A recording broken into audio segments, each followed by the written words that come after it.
चले अब हम एक कॉम्प्लेक्स एग्जांपल करते हैं। हमारे पास सेल है, सेल है जी हमारे पास 5 लाख की। परचेजेस है हमारे पास 3/250 की। ओपनिंग स्टॉक है हमारे पास, क्लोजिंग स्टॉक है हमारे पास, सेलिंग एंड डिस्ट्रीब्यूशन एक्सपेंसेस हैं हमारे 22,000 के। एडमिन एक्सपेंसेस हैं हमारे पास 98,000 के। अदर इनकम है हमारे पास 12,000 की। इंटरेस्ट एक्सपेंस है हमारे पास 4,000 की। हमारे पास पेड अप कैपिटल है 20,000 शेयर्स का, वो बनता है जी 2 लाख रुपये। हमारी लॉन्ग टर्म बोरोइंग है 1 लाख की। उसके अलावा रिटेन्ड अर्निंग हम ले लेते हैं अपनी, वो बनती हैं हमारी 90,000 की। करंट लायबिलिटीज वो हम ले लेते हैं 50,000 की। फिक्स एसेट्स लेते हैं हम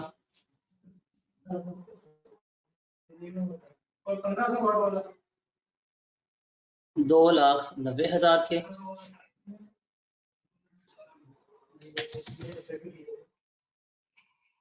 और करंट एसेट्स लेते हैं हम 1.5 लाख के। तो ये सारी उसने हमें इंफॉर्मेशन हमें गिवन की है। रिक्वायरमेंट है हमारी calculate number 1 gross profit ratio, number 2 operating profit ratio, number 3 है operating expense ratio, number 4 net profit ratio, number 5 return on investment, number 6 हमारा है return on capital employed, number 7 return on equity, और number 8 हमारा है return on ordinary share capital. जितनी हमने ratios पढ़ी हैं अभी तक, वो सारी की सारी हमने अब इसमें से कैलकुलेट करना सीखनी है। मैं इसको जरा जूम आउट करता हूँ, आप इसकी स्क्रीनशॉट ले लें जरा। ये डाटा है हमारे पास। चलिए मैं आपको प्रॉपर पूरा ये सवाल करवाता हूँ ताकि आपकी अंडरस्टैंडिंग डेवलप हो कि प्रॉपरली हम किस तरह इसको लेके चलते हैं। बिकॉज जो 5 से ऑनवर्ड है हमारी रिटर्न ऑन इन्वेस्टमेंट वगैरह, तो इसके लिए हमें प्रॉफिट आफ्टर टैक्स की फिगर चाहिए। तो इसके लिए हमें तो पहले प्रॉफिट निकालना पड़ेगा। तो इसको हम लेके चलते हैं कि इसको हम सॉल्व किस तरह करेंगे। इसका पहले हम वो चीज लिख लेते हैं। तो डेटा हमारे पास है जी, सेल्स हैं, परचेजेस हैं, ओपनिंग स्टॉक, क्लोजिंग स्टॉक है, एक्सपेंसेस हैं और एसेट्स की स्टेटमेंट गिवन है। अब मुझे एक चीज पता है कि मुझे इन रेशियोज के लिए 2 चीजें ही चाहिए होती हैं, एक प्रॉफिट और दूसरा मुझे एसेट्स की अमाउंट चाहिए होती है। उसकी बेसिस के ऊपर मैं क्या कर सकता हूँ, मैं चीजों को निकाल सकता हूँ। तो सबसे पहले हम वर्किंग बनाते हैं जिसे हम कहते हैं वर्किंग नंबर 1, और ये होगी हमारी प्रॉफिट एंड लॉस अकाउंट। अब प्रॉफिट एंड लॉस अकाउंट में हम शुरू करेंगे सेल्स के साथ। बिकॉज अगर मुझे प्रॉफिट मिल गया तो मेरी काफी ज्यादा रेशियोज की वर्किंग वगैरह हो सकती है। अब देखिए यहाँ पे सेल्स कितनी गिवन है, 5 लाख, तो हम यहाँ पे लिख लेते हैं 5 लाख हमारी सेल्स आ गई। आप इसको प्रॉपर वर्किंग जो होती है उस पर बनाइएगा। सेल्स के बाद आता है जी हमारी कॉस्ट ऑफ सेल्स लेस करनी है सेल्स में से, तो हम वो भी कर लेते हैं। लेस करेंगे हम कॉस्ट ऑफ सेल्स, और उसमें क्या आता है हमारा ओपनिंग स्टॉक, ऐड करेंगे हम परचेजेस, लेस करेंगे हम क्लोजिंग स्टॉक। अब आप देखें ओपनिंग स्टॉक हमारा था 76250 का, परचेजेस है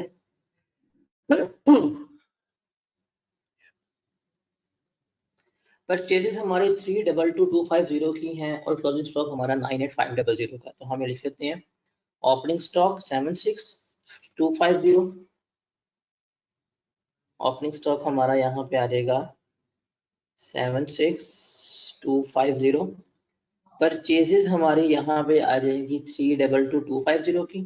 क्लोजिंग स्टॉक कितना आएगा हमारा 98,500 का। ये इसको हम करेंगे सॉल्व तो हमारे पास टोटल कॉस्ट ऑफ सेल्स आ जाएगी। कितनी बनेगी? It would be 76,250 plus 322,250 less 98,500। 3 lakh हमारी क्या बनेगी? कॉस्ट ऑफ सेल्स बन जाएगी। हम 3 लाख इसमें से लेस कर देंगे तो हमारे पास क्या आ जाएगा? ग्रॉस प्रॉफिट आ जाएगा, जो कितना बनेगा?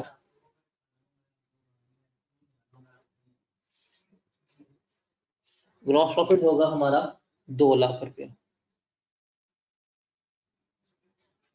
ये हमारा जीपी आ गया।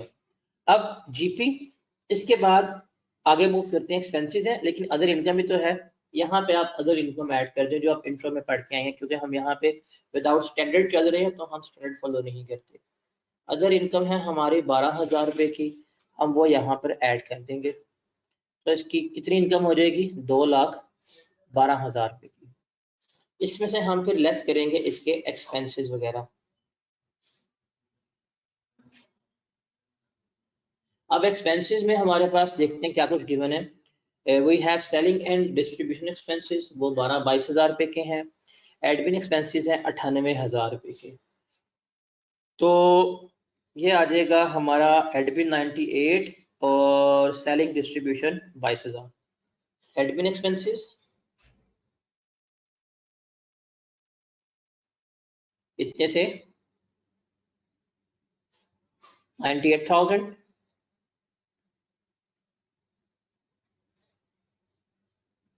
सेलिंग एंड डिस्ट्रीब्यूशन एक्सपेंसेस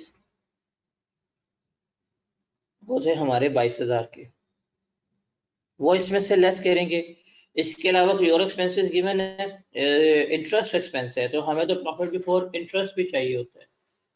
हाँ, ऑपरेटिंग प्रॉफिट जो होता है वो हमारा हमेशा इंटरेस्ट एक्सपेंस से पहले का होता है, तो इसको याद रखिएगा आप। इसको यहाँ पे सॉल्व करें कि क्या जवाब आएगा? 2,12,000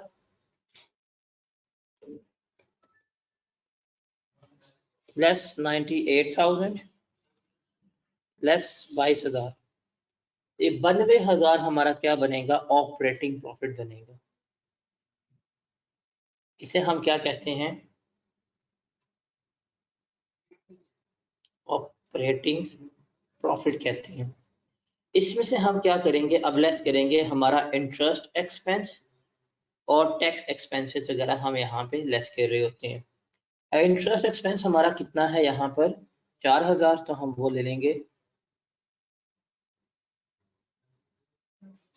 वो इसमें से हम लेस कर देंगे। तो टैक्स हमारे पास है ही नहीं, तो ये आ जाएगा हमारे पास 88,000। ये है जी प्रॉफिट, नेट प्रॉफिट या प्रॉफिट आफ्टर टैक्स या नेट प्रॉफिट, इसको आप कह सकते हैं। तो ये हमारे पास एक चीज आ गई। अब इसकी मदद से हम रेशोस वगैरह निकाल सकते हैं। बट इसके साथ साथ जब हम दूसरे रेशो पे जाएंगे जिसमें रिटर्न ऑन इन्वेस्टमेंट वगैरह इस तरह की तमाम चीजें वगैरह हैं, उसमें हम क्या करेंगे? उसके लिए हमें एसेट्स के कैपिटल्स की अमाउंट चाहिए होती है, और एसेट्स और कैपिटल की अमाउंट जो है वो हमारे रिप्रेजेंट होती है बैलेंस शीट में। तो हम बैलेंस शीट के जरिए क्या करेंगे? अब इसको फाइंड आउट करेंगे। आप देखें, इसने हमें फिक्स एसेट्स दिए हुए हैं 2,90,000 रुपए के, और करंट एसेट्स इसने हमें दिए हुए हैं 1.5 लाख रुपए के। तो हम इसको यहाँ पे लिख लेते हैं। एसेट्स के कॉलम में नॉन करंट एसेट्स ये हमारे कितने थे? 290 के।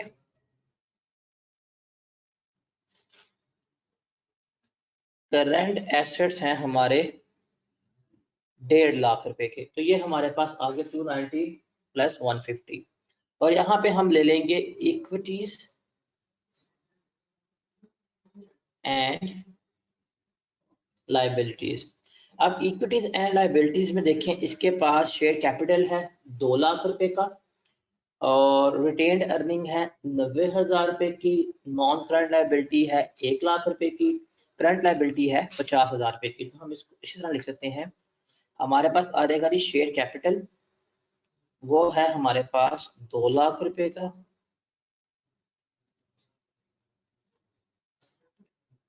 हमारे पास रिटेन्ड अर्निंग्स जो हैं वो हैं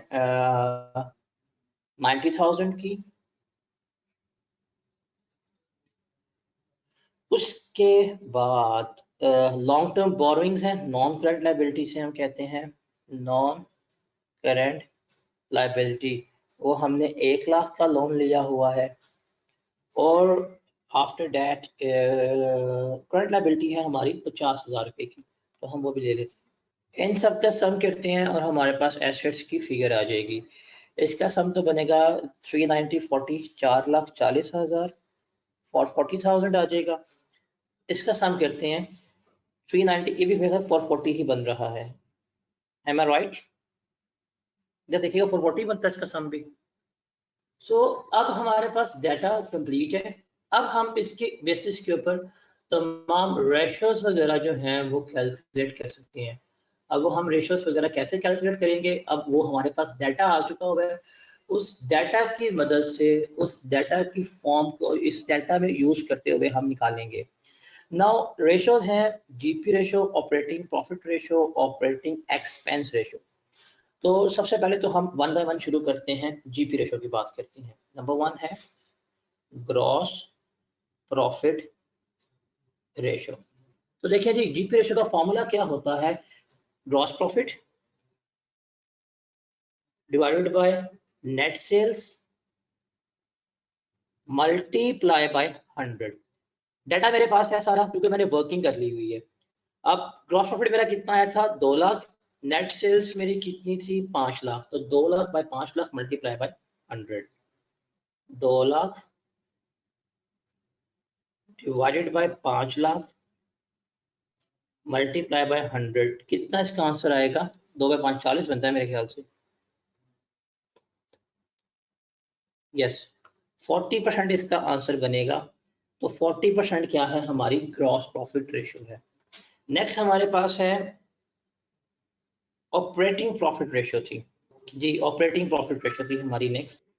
इसका फॉर्मूला क्या होता है, operating profit divided by net sales multiply by 100।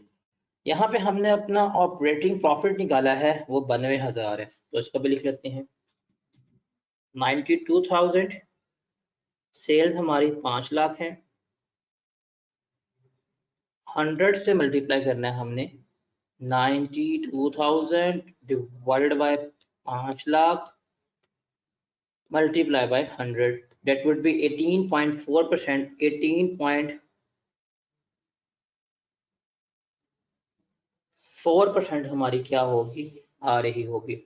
Operating profit में अदर इनकम्स हमारी आ जाती हैं, तो ये हमारी ऑपरेटिंग प्रॉफिट रेशियो आ गई 18.4%। दूसरा था हमारा, तीसरी थी हमारी ऑपरेटिंग रेशियो भी कहते हैं और इसे हम ऑपरेटिंग एक्सपेंस रेशियो भी कहते हैं। ऑपरेटिंग एक्सपेंस रेशियो या इसे हम ऑपरेटिंग रेशियो भी कहते हैं। इसका फॉर्मूला था कि तमाम ऑपरेटिंग एक्सपेंसेस को हम नेट सेल्स पर डिवाइड कर दें या 1 माइनस ऑपरेटिंग प्रॉफिट कर दें। तो यहाँ पे जो सूटेबल है, क्योंकि मैंने ऑपरेटिंग प्रॉफिट निकाला हुआ है, मैं 1 माइनस ऑपरेटिंग प्रॉफिट करूंगा, मेरे पास ये आ जाएगा 1 माइनस ऑपरेटिंग प्रॉफिट। तो 1 लेस कितना है 18.4%, 0184, कितना आता है इसका जवाब,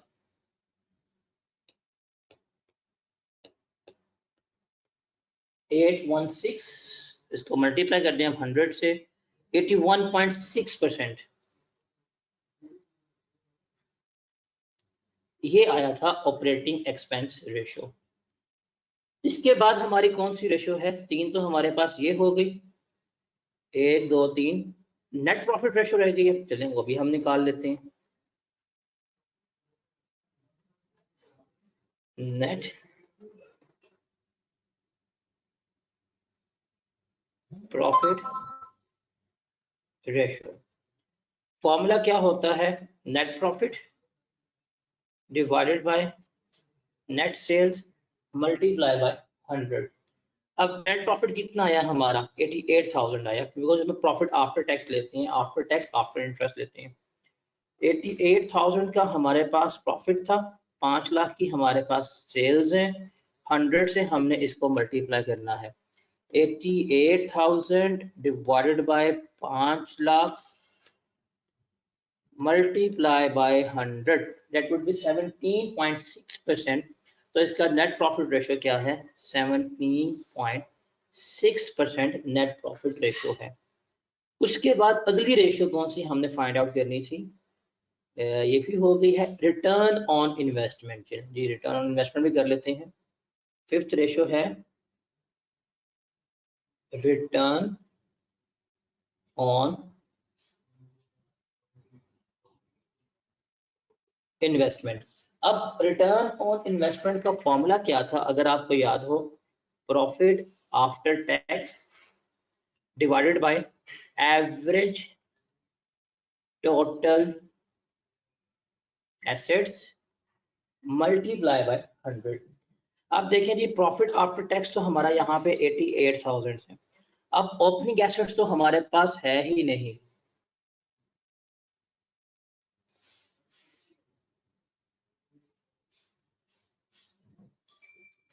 प्रॉफिट तो हमारे पास है ही नहीं, सॉरी एसेट्स की हमें इससे सम पता है। टोटल ओपनिंग एसेट्स हमारे पास है नहीं, हमारे पास क्लोजिंग एसेट्स ही है। तो क्लोजिंग एसेट्स की average is equal to closing assets ही होगी। तो हम क्या लेंगे, इसी की जो वैल्यू है वो हमारा आ जाएगा। तो कितने बनते हैं? 4,40,000। तो 88,000 को 4,40,000 पर डिवाइड कर दो, आपका जवाब मिल जाएगा। बाकी क्या है हमारे पास? 4,40,000 मल्टीप्लाई करो, कितना आता है? 20.9%। ये है जी आपकी रिटर्न ऑन इन्वेस्टमेंट। आगे है हमारी रिटर्न ऑन कैपिटल एम्प्लॉयड। इसका भी हम फॉर्मूला लिख लेते हैं। इसका फॉर्मूला क्या था? Profit before interest tax divided by average capital employed. Average capital employed को ले लेंगे, और एवरेज कैपिटल का मतलब है टोटल एसेट्स हम ले सकते हैं, या टोटल इक्विटी ले सकते हैं। और सबसे बेहतर था कि अगर हमें इक्विटी भी गिवन की हो, लॉन्ग टर्म लोन भी गिवन किया हो, तो हम equity plus long term loan लेते हैं। कल बात की थी कि प्रेफरेंस हम इसको करते हैं जब हमें हर चीज गिवन की हो, हमने अगर रिटर्न ऑन कैपिटल एम्प्लॉयड निकालना हो। तो रिटर्न ऑन कैपिटल एम्प्लॉयड हमारी क्या है? 6th है return on capital employed. Formula वही है, profit before interest and tax, और डिवाइड करेंगे हम उसको एवरेज कैपिटल एम्प्लॉयड से। अब ओपनिंग हमारे पास नहीं है तो क्लोजिंग एज इट इज आ जाएगा। अब profit before interest and tax हमने अभी निकाला, वो हमारा बनता है 92,000। अब कैपिटल एम्प्लॉयड की बात करें तो हमारे पास एसेट्स भी हैं, हमारे पास इक्विटीज भी हैं। तो दोनों हों तो हम प्रेफर करते हैं कि हम equity plus long term loan को ले लें। तो 390 प्लस 1,00,000 390 जो है, इसको हम ले लेंगे कैपिटल एम्प्लॉयड 3,90,000। अगर ये ना होता फिर हम अदर एरियाज पे जाते, लेकिन जब हमें कैपिटल एम्प्लॉयड वाज़ेह गिवन है कि मेरा कैपिटल कितना है, रिटेन्ड अर्निंग कितनी है, और लॉन्ग टर्म लोन कितना है, फिर हम इसी को प्रेफर करते हैं। तो 92,000 डिवाइडेड बाय 390 मल्टीप्लाई बाय 100 का जवाब आएगा 23.59%। ये आ जाएगा आपका रिटर्न ऑन कैपिटल एम्प्लॉयड। उसके बाद है return on equity. Return on equity, return on equity. और इक्विटी क्या होती है? जो हमने शेयर होल्डर्स कैपिटल वगैरह होता है, और उसके साथ वही वो मतलब share holder capital plus retained earnings हमारी इक्विटी होती हैं, जो हम SOCIE में पढ़ के आए हुए हैं। अब इसका भी फॉर्मूला होगा profit before interest and tax divided by average equity multiply by 100। अब प्रॉफिट बिफोर इंटरेस्ट और टैक्स हमारा जो है 92,000, हम वही ले लेंगे। इक्विटी की बात करें तो 2 लाख का इसका शेयर कैपिटल है, और 90,000 की इसकी रिटेन्ड अर्निंग है। तो इसको इस पर डिवाइड कर दो, आपको मिलेगा कि इक्विटी के ऊपर कितने % हमें रिटर्न आ रहा है? 290। क्योंकि ओपनिंग क्लोजिंग नहीं है लेनी, हमने एवरेज थी, इसलिए फिर हम क्लोजिंग ले लेंगे 92,000 डिवाइडेड बाय 31.72% इसका जवाब आएगा। नहीं, इसका फॉर्मूला ये नहीं होता। इसमें हम प्रॉफिट आफ्टर टैक्स लेते हैं, उसमें से प्रेफरेंस डिविडेंड लेस करते हैं। ये आपने बताया नहीं। देख रहे हैं, ये जो हमने पढ़ा था फॉर्मूला रिटर्न ऑन इक्विटी के ऊपर, वो क्या था? Profit after tax less preference dividend, उसको हम एवरेज इक्विटी पर डिवाइड करते हैं। तो इसमें प्रॉफिट बिफोर टैक्स नहीं आएगा, ये आएगा 88,000, और ये भी क्या आएगा? 88,000 आएगा। आप बताओ कितना बनता है? ये बनेगा 30.34% रिटर्न ऑन इक्विटी आएगा। 30.34% क्या है? रिटर्न ऑन इक्विटी है। और आखिरी है इसका return on ordinary share capital, और उसका फॉर्मूला भी क्या होता है? Profit after tax less preference dividend, और डिवाइड करते हैं हम उसको शेयर कैपिटल से, जो एवरेज शेयर कैपिटल होता है, ओपनिंग प्लस क्लोजिंग, और उसको डिवाइड करते 2 पर। यहाँ पे नहीं है। अब प्रॉफिट आफ्टर टैक्स जो है नेट प्रॉफिट, वो 88,000 का है। शेयर कैपिटल मेरा 2 लाख का है, तो 88,000 को 2 लाख पे डिवाइड करूंगा, 100 से मल्टीप्लाई करूंगा, तो मुझे रेशो आ जाएगी। कितनी बनती है? 88,000 डिवाइडेड बाय 2 लाख, ये बनेगा 44%। तो 44% क्या है? इसका रिटर्न ऑन एवरेज कैपिटल और return on ordinary share holder capital है। तो ये सवाल था